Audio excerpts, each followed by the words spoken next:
सभी को जय मसीह की।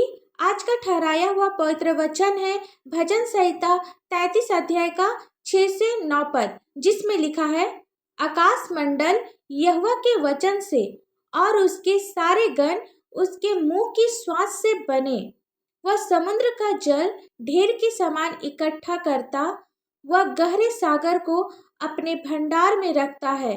सारी पृथ्वी के लोग यहोवा से डरे, जगत के सब निवासी उसका भय माने, क्योंकि जब उसने कहा तब हो गया, जब उसने आज्ञा दी तब वास्तव में वैसा ही हो गया। मेरे प्रियो, यही परमेश्वर के वचन की महानता है, यही परमेश्वर के वचन की शक्ति है कि जब वह जल से आकाश से बोलता है और उन्हें आज्ञा माननी पड़ती है।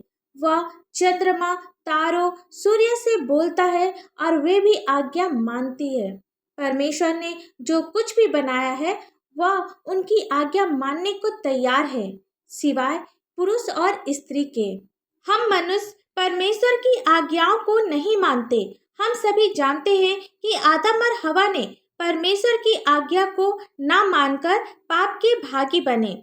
एक वचन और हम लोग देखेंगे, अय्यूब की पुस्तक 26 अध्याय का 7 पद, जिसमें लिखा है, वह उत्तर दिशा को निराधार फैलाए रहता है और बिना टेक पृथ्वी को लटकाए रहता है। यहाँ आप एक ऐसी धरती पर है जो इतनी तेजी से घूम रही है कि हम सभी को इसका एहसास भी नहीं है। उत्तर दिशा को वह निराधार फैलाता है और पृथ्वी को बिना किसी सहारे के लटका देता है। हमारा पिता कितना महान है जो इस पृथ्वी को बिना किसी के सहारे लटका दिया है और बिना किसी के सहारे वे घूम भी रही है, पर हमें इसका एहसास भी नहीं होता है।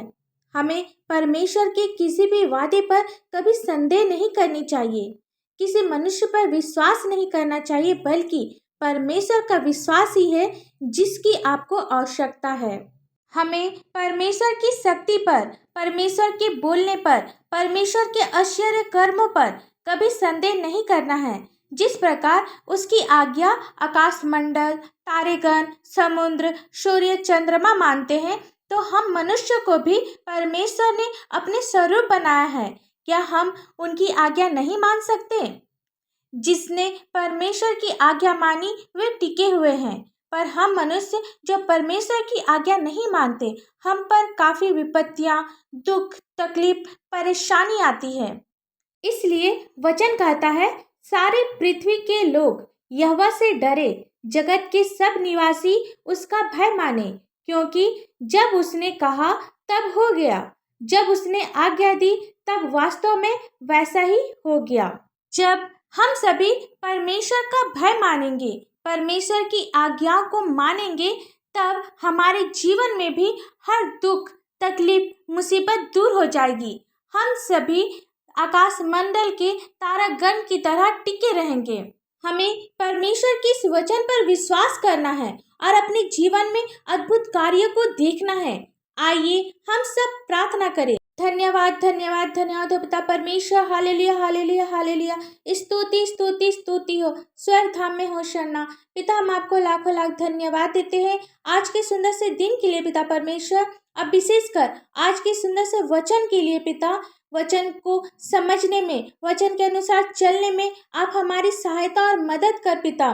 जितने भी आपके इस वचन को सुन रहे हैं पिता, आप सभी के दिल और दिमाग को आशीषित कर पिता, ताकि वे लोग आपके गुण भेद को समझ सके, आपकी हर एक अच्छे बताए हुए मार्गों पर चल सके, आपका डर और भय मानने वाला होने पाए, आपकी आज्ञाओं को मानने वाला होने पाए पिता परमेश्वर। जितने भी लोग आपसे प्रार्थना कर रहे हैं पिता, आपके सामने अपनी समस्याओं को रख रहे हैं, आप सभी की समस्याओं को दूर कर पिता।